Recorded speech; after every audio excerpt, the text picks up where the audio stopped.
Olá a todos. No episódio anterior já vos dizia que não sabia se ri ou chorasse, fruto de tanto objeto para o agradecer ou anunciar como aquisição para o museu, e isto porque já há alguns meses que não lançava nenhum vídeo deste tipo. Decidi por isso fazer alguns episódios especiais para tentar recuperar esse tempo, detalhando as coisas ao máximo para as pessoas apenas se focarem no que lhes interessar. Eu acho que é tudo bastante interessante. Presumo que se seguem esta página também acharão que a maioria terá bastante interesse. De qualquer maneira, claro, deixo ao vosso critério o que é que querem ver ou não. Na descrição do vídeo terão informação do que é que está em cada um. Muito obrigado pelo vosso tempo e até ao próximo episódio.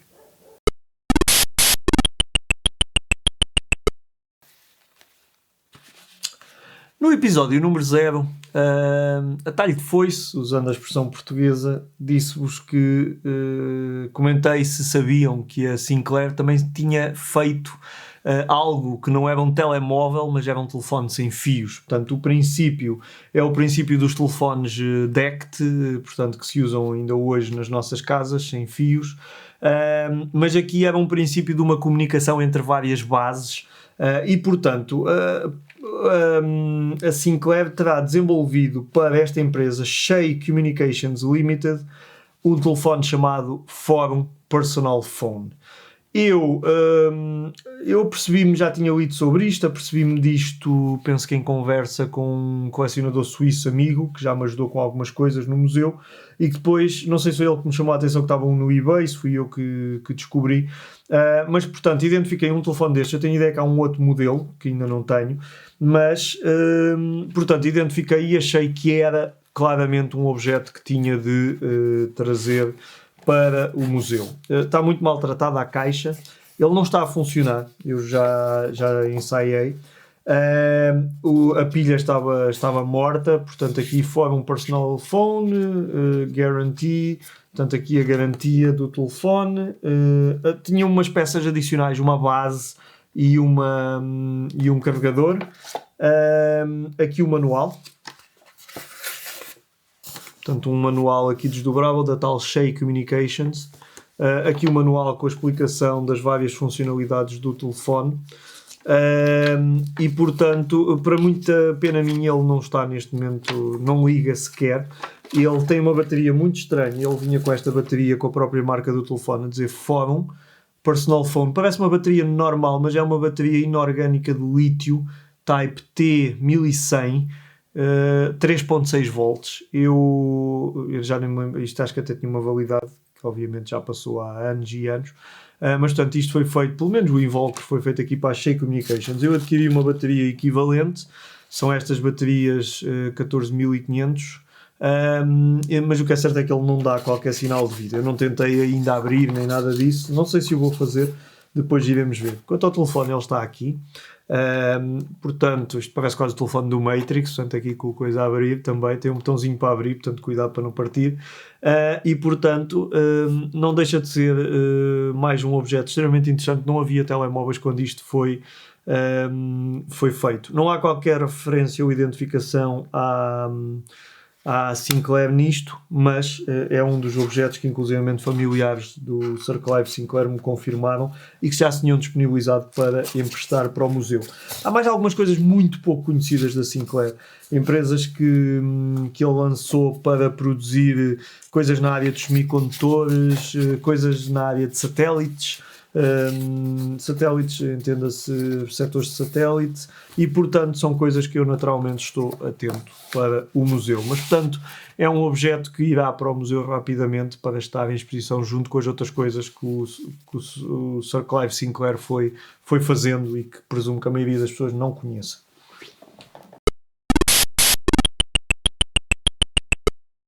De seguida temos um objeto grande e estranho. Um objeto que eu não conhecia, um objeto que me chamaram a atenção para a sua presença no OLX.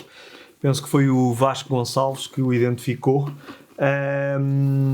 e a sugestão do Vasco era colocar aqui uns computadores a sair desta mala de cabedal. Uma mala de cabedal foi para mim uma surpresa, porque a mala vem com a marca Timex. E eu estava a esconder, mas portanto está aqui precisamente a marca Timex. Não é o logotipo conhecido recente. Portanto, eu ao início até tive dúvidas se era da Timex dos computadores e dos relógios, que é daí que ela é conhecida, mas o que é certo é que porque entretanto pesquisei informação online, e tem precisamente o ano da fundação, 1854, e portanto a certa altura a Timex teve também aqui algumas coisas na gama de roupa. Eu perguntei ao vendedor, ele disse-me que a esposa estava ligada a uma loja onde vendiam este tipo de produtos e portanto fiquei com a sensação que teria sido algum stock que sobrou. O que é certo é que eu não conhecia nada da Timex nesta área, e portanto achei que era interessante também, e talvez numa próxima fase no museu possamos enquadrar para mostrar as muitas outras coisas que fizeram. Já lá temos desde máquinas fotográficas, aparelhos de dispositivos médicos, balanças, medidores de tensão arterial, que inclusivamente há algumas histórias que já me foram contadas da tentativa de trazer para Portugal a produção desses medidores de tensão arterial.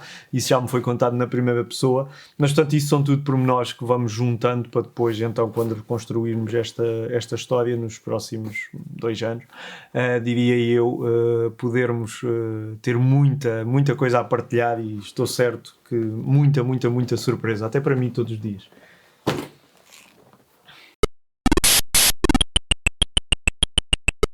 Um dossiê da Âmbar que diz na lombada TMX SC-LD.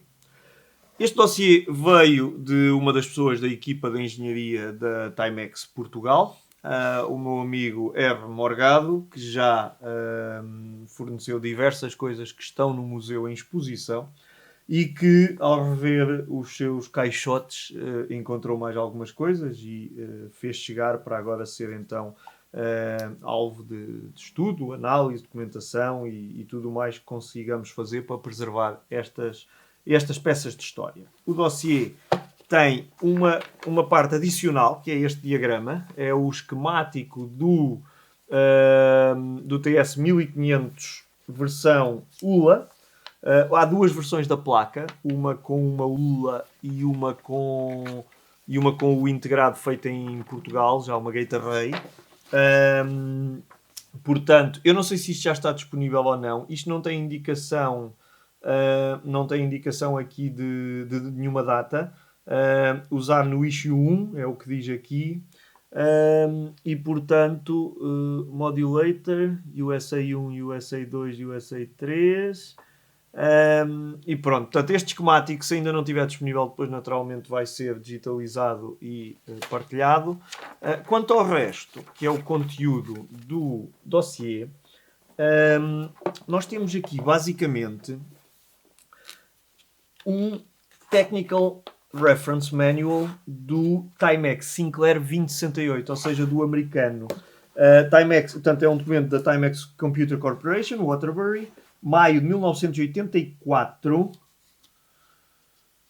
Isto é curioso a data porque eu não me lembro o mês em que a Timex USA desistiu do negócio portanto, deixou de apostar na parte dos computadores, mas é em 84. Portanto, se eu não me engano, eles preparam o computador em 83 e em 84 desistem, tipo um ano depois ou nem isso. Portanto, isto deve estar nos limites. Portanto, o manual deve ter sido concluído já nessa parte mais final. Eu depois posso confirmar essas datas. Aqui tem basicamente, portanto, eu vou só falar do Table of Contents, introdução, TS 2068 Overview, Hardware Guide, Major Hardware Functions, AC Adapter, Voltage Regulation, Z80A CPU, ROM 32K, Programmable Sound Generator, Joystick Port, Control Logic, Keyboard 16K, Video Display RAM, Video Generation, Cassette In-Out, Port Map. Schematic, Unit Absolute Ratings, Interface and Connectors, System Bus Connector, Cartridge Connector, Cassette I/O, Joystick, Composite Monitor Output, RF Output, Keyboard Interface Connector, AC Adapter, Power Plug. E portanto, ainda continua, ROM Organization and Services, RAM Organization and Services, System In-Out Guide, I/O Channels. Portanto, eu não sei se isto já existia ou não partilhado. Se não existir, vamos ter de digitalizar isto, naturalmente.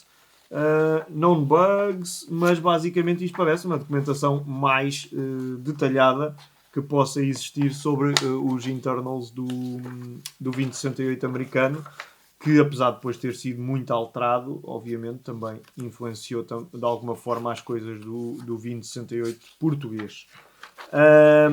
E pronto, eu vi aqui uma componente esquemático no 2, e é só ver o que é que aqui está.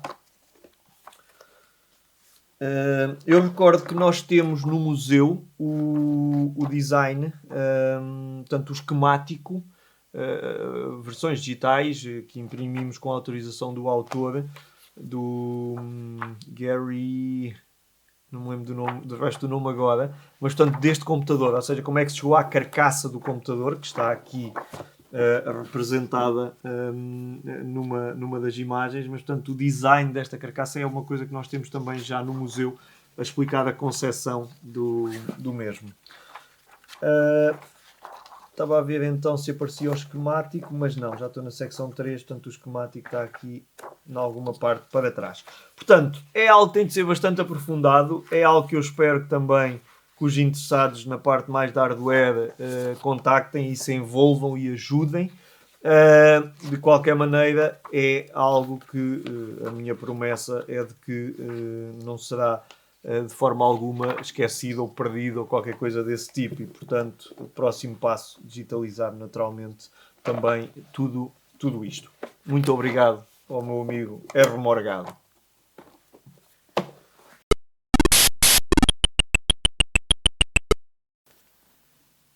Passamos do norte do país para os Estados Unidos. E aqui uma aquisição com a ajuda do Bruno Florindo, que vive na América também há muitos anos.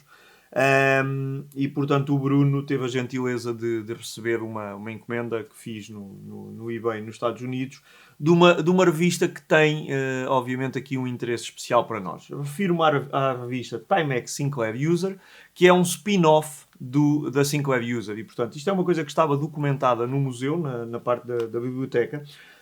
Eu creio que existiram uma dúzia de exemplares, 10 ou 12 números, não me recordo de cor. E aqui temos o 1, o 2 e o 4. Eu vou passar para subir as capas. Portanto, aqui vê-se um Timex 1000 ou um ZX81, muito provavelmente um Timex 1000. E, portanto, aqui a tentativa, obviamente, da introdução dos computadores da gama Sinclair e Timex no mercado americano, e que eram alvo também de cobertura nos próprios, portanto, em revistas da América. O exemplar número 1, tema de capa do número 2, Paradoxical Clive Sinclair, Built on a Prom, competição. Aqui anunciavam na primeira o TS 1500, portanto que já foi, foi idealizado, não em Portugal, mas foi montado em Portugal, foi idealizado na América. Aliás, há vários relatos de idas aos Estados Unidos precisamente por causa desse projeto, que já aparece aqui, e que vem aqui então com uma cegonha em que anunciam o TS 2068, portanto o americano, e portanto o TS 1500 com o aspecto de um Spectrum, mas ainda a preto e branco com 16K. Forte, a linguagem forte, print banners with your 2040. Portanto, não é ainda uma coleção completa, mas é um primeiro ponto de partida muito interessante para uma revista que tem uma ligação, obviamente, aos temas da Timex muito especial, e por isso, tal como uma soft file em Portugal, por exemplo. Mas, portanto, é algo que me interessa tentar adquirir para o museu. Muito obrigado ao Bruno.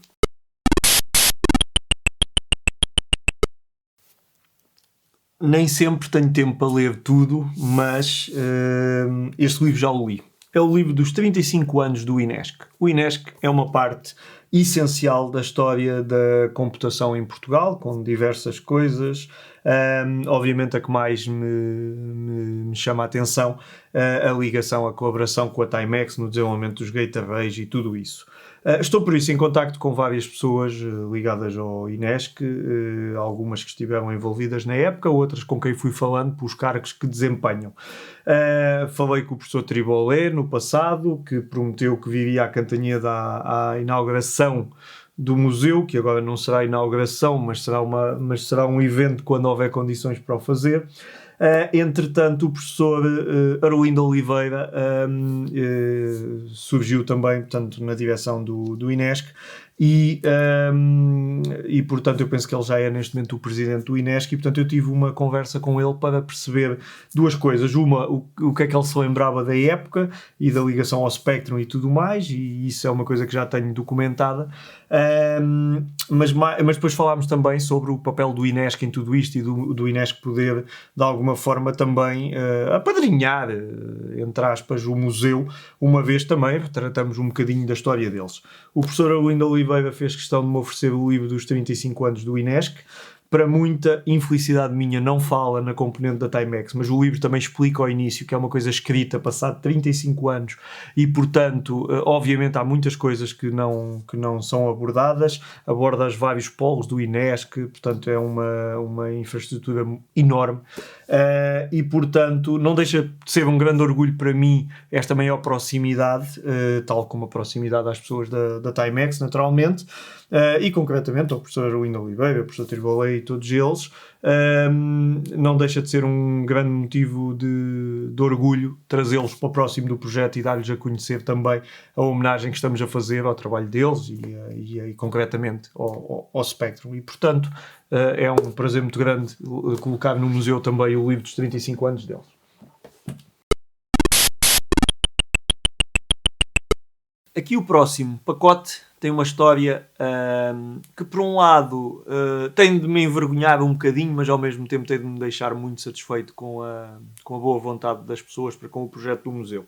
Nenhum projeto é perfeito e nós também nos enganamos ou cometemos falhas pontualmente. E houve uma pessoa que, sem nos dizer nada, um Eduardo Costa, que eu não conheço nem sequer digitalmente, trocámos cartas, mas portanto o Eduardo obteve a morada do museu e enviou uma encomenda para o museu. Houve ali uma questão interna em que não estávamos ainda preparados com a questão do correio devidamente, e o que é certo é que não levantámos a encomenda e a encomenda voltou para trás. Eu não tinha qualquer informação que não a morada do Eduardo, fruto da encomenda que nos tentou entregar, e, portanto, e à boa maneira antiga, escrevi uma carta a pedir desculpa ao Eduardo pelo que tinha sucedido, a solicitar se podia voltar a enviar e, naturalmente, a disponibilizar-me para o que fosse preciso de custos e tudo isso. O Eduardo não quis nada, respondeu-me com uma carta também, a dizer que compreendia a situação e que manda o seu pequeno contributo, esperando que sirva para alguma coisa. Já não tenho o computador e, portanto, eu só posso agradecer. Esta carta fez-me também pensar noutra coisa. Este projeto está mesmo a crescer, porque eu acho que é já para aí a terceira pessoa de nome Eduardo Costa e todas diferentes que já doou coisas, ou para mim a título pessoal, quando ainda nem havia museu, ou agora para o projeto do museu, e portanto isto é um sinal de que as coisas estão a crescer. Uma das coisas na encomenda do Eduardo Costa são estas revistas, estes suplementos chamados Jogos Sortidos, que eu não conhecia, que já tive a oportunidade de falar com as pessoas do Planeta Sinclair e, portanto, é algo que é conhecido. Tem aqui uma dúzia, uns 15 suplementos deste jornal, que trazem muitos type-ins de código, que falam muito de concursos.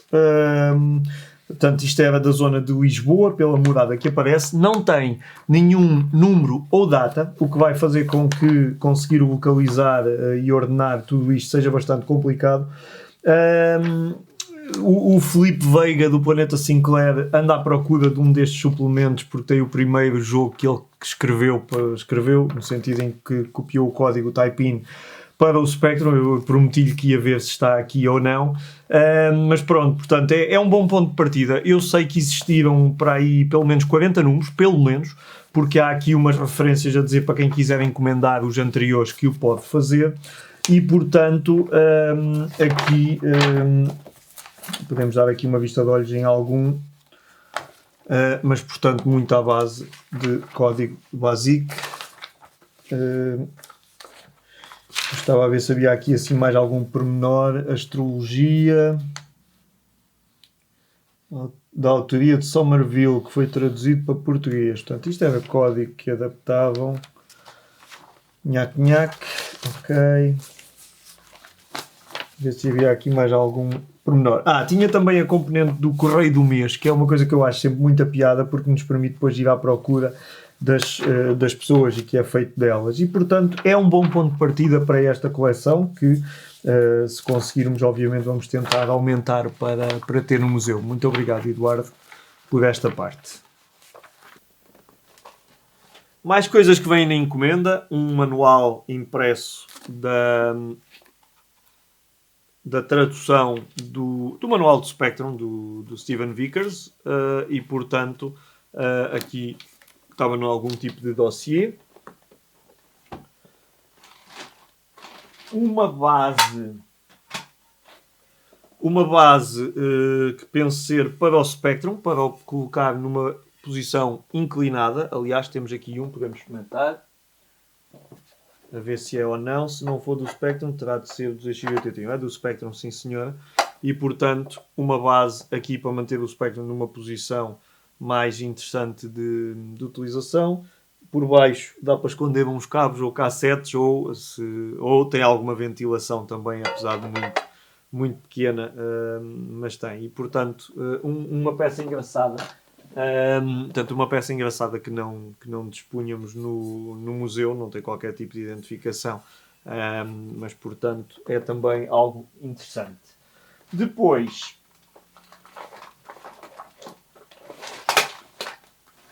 mais alguns livros. O famoso Manual do ZX Spectrum, que há pelo menos 4 edições, que já as temos todas. Pelo menos essas 4 temos. Esta deve ser uma das 3 primeiras, porque a quarta tem capa verde. Segunda edição, portanto, este já temos no museu. Claro que vamos ver qual é que está em melhor estado, e depois o outro é guardado para ou trocas ou qualquer coisa que ajude o projeto. Aqui os manuais do Spectrum em versão inglesa, e, portanto, eu também há várias edições também. Isto é a First Edition, temos várias já. E o manual completo, este é o Introduction, e o Basic Programming, edição, deixem ver, eu sei que isto também tem a indicação da edição. Ok, aqui está, First Publishing 82, Second Edition, Third Edition. Portanto, ou é a Third ou já é a Fourth, deve ser a Third Edition, que é de 83 também. E pronto, e portanto, manual do Spectrum oficial.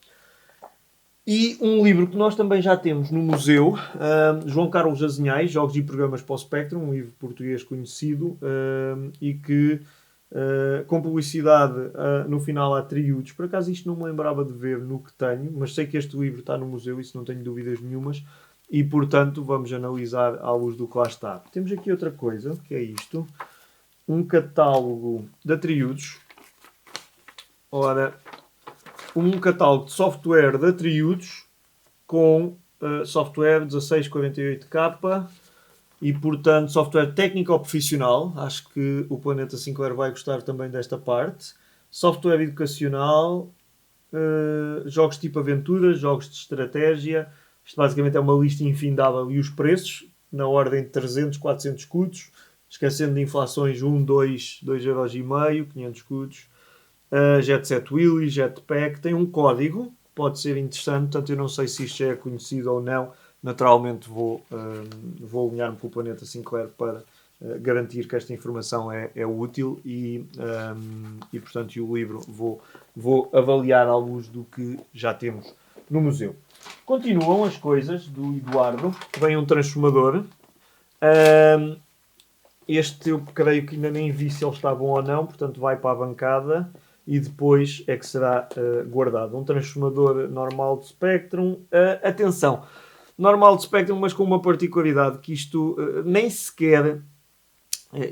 há muitas variantes do transformador, isto é engraçado. Inclusive, esta variante que nós temos aqui eu penso que é aquela que os ingleses nem conheciam, ou seja, transformadores para o Spectrum de 1 ampere.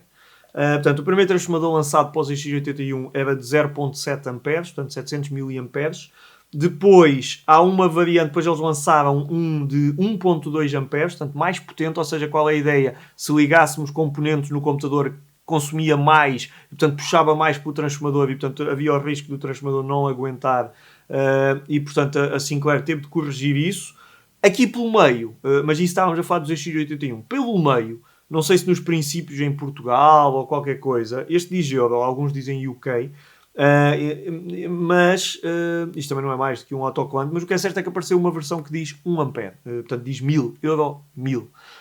E portanto aqui uma versão menos potente, o que é até um risco se puxarmos muito os computadores, portanto eu normalmente estes não utilizo, mas interessam-me do ponto de vista de coleção. Os cabos de mic e ear do Spectre também, portanto isto irá para a oficina para ser ainda revisto. O cabo de antena também e várias cassetes. Eu vou só aqui dar uma vista de olhos rápida. Mas, portanto, cassetes com capas a preto e branco, Jack and the Beanstalk, Cura U-Speech, uma cassete que fala aqui em coisas inglesas, Thorn Computer Software, com venda de posters. Eu achei piada a falar no Cura U-Speak, mas depois penso que o que tem são aqui uns jogos, Jack Beanstalk, que é o primeiro que aqui está. E depois tem aqui quantidades. Portanto, isto é uma cassete feita para vários jogos e depois eles marcavam o que é que vinha aqui. Uma cópia do Match Day, por acaso este tenho uma versão acho que original. Biblioteca, nas cassetes ao Mac, nas famosas. Bingo, Timesoft, Pole Position, Poker para o Spectrum e por dentro diz Poker também. Pole Position da Atari Soft. Ok, não diz nada. Bug Byte Software, Cavern Fighter. O Presidente. O Presidente eu penso que é uma variante ou é a mesma coisa do Ditador, que era um dos jogos que eu mais gostava de dirigir um país. Eu não sei se é o mesmo ou não, porque eu já vi capas diferentes, mas pronto, mas é um jogo, acho que nessa linha e portanto há aqui uma cópia do Presidente, escrita em português, Cavern Fighter, eu já tinha visto esta. E agora, o que é que temos aqui mais? O meu ditador vinha nestas capas da Soft House. Monopoly, Snooker, Vision Snooker by Tim Bell, PEC 40, Orion, Sinclair ZX Spectrum. Pelo menos tem aqui uma capa PEC 40, 1 e 2, instruções de operação. Ok, esta pelo menos presumo que seja para passar pelo planeta. Forani Sinclair Spectrum, Mega Fruit, Free e novamente Cura U-Speech. Eu tenho que ver se isto significa que tem suporte para essa interface da Cura que eu tenho, porque isso seria interessante. O Daily Thompson novamente, Flippers e, por fim, cassete de demonstração, programa de apresentação, português, Haunted Edges, para 16 ou 48K, mais aqui uma versão com fotocópias.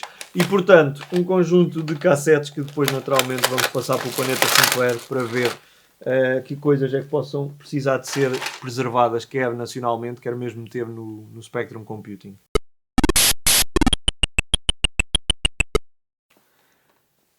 TV Blue.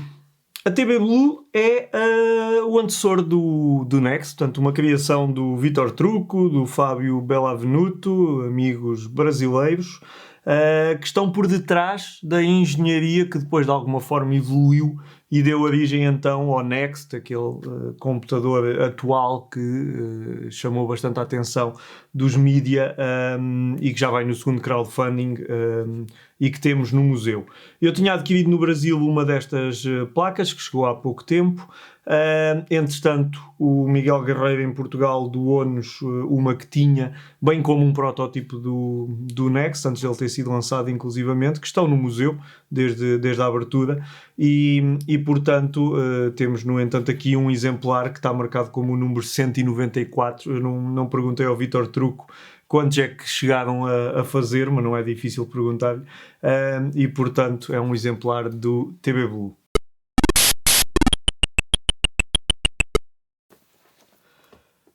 Numa das últimas encomendas do Brasil, o Marcos Garré enviou-me alguns livros que ofereceu para o museu sobre o TK90. Portanto, TK90X, programa para jovens programadores, Linda Hurley, McGraw-Hill, compatível com a linha ZX Spectrum. Estou a ver se tem mais algum pormenor que me chama aqui a atenção, mas oferta Livraria do Messias, Sebo, Livraria do Messias. Pronto, aqui um conjunto de dados do livro em si. Outro livro, O que o Manual não contou, explorando o TK90X, e aqui a foto da micro digital, compatível com a linha ZX Spectrum. TK90 compatível com o ZX Spectrum em inglês, é um computador muito rico em software. A finalidade deste volume não é de fornecer uma simples coleção de programas, mas o principal objetivo é mostrar através de exemplos extremamente interessantes como tirar o máximo proveito deste tipo de micros. Portanto, típicos livros de Spectrum, como temos também vários em Portugal.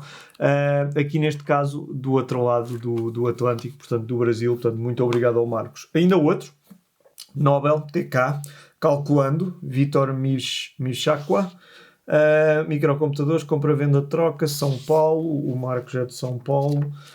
E portanto também mais alguns livros sobre a gama, neste caso sobre provavelmente a parte mais matemática, mas a gama do TK, e portanto um reforço para a parte do Brasil no museu. Muito obrigado.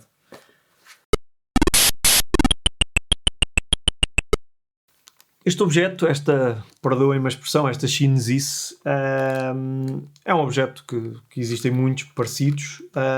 Neste caso é um conversor PAL NTSC, mas que é também conversor de PAL em si, ou seja, ele converte PAL, eu troco muitas vezes o nome M e N, que são do Brasil e da Argentina, o nosso acho que é o BG, mas portanto é também um conversor disto. Porquê é que eu trouxe isto para aqui? Por um motivo, é uma peça quase sem significado, mas como temos no museu alguns computadores a vir do Uruguai, da Argentina, também há alguma coisa, muitas vezes, quer dizer, eu não quero alterar os computadores para eles ficarem a funcionar bem cá.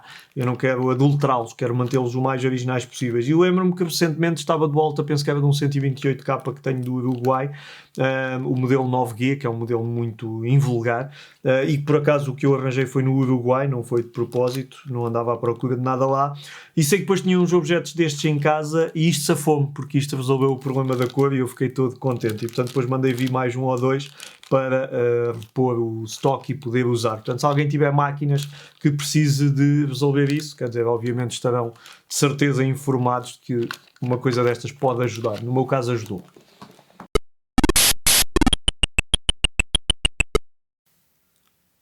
Não se esqueçam, por favor, de subscrever o nosso canal, se ainda não o fizeram. Se acharem que tem pertinência, partilhem pelos vossos amigos e peçam-lhes também o mesmo. E se puderem fazer um like no vídeo, ajuda a ganhar mais visibilidade. Muito obrigado por terem assistido. Espero que tenham gostado. Iremos continuar a mostrar as coisas do nosso espólio, mais as aquisições mais recentes e doações em próximos episódios. Até breve.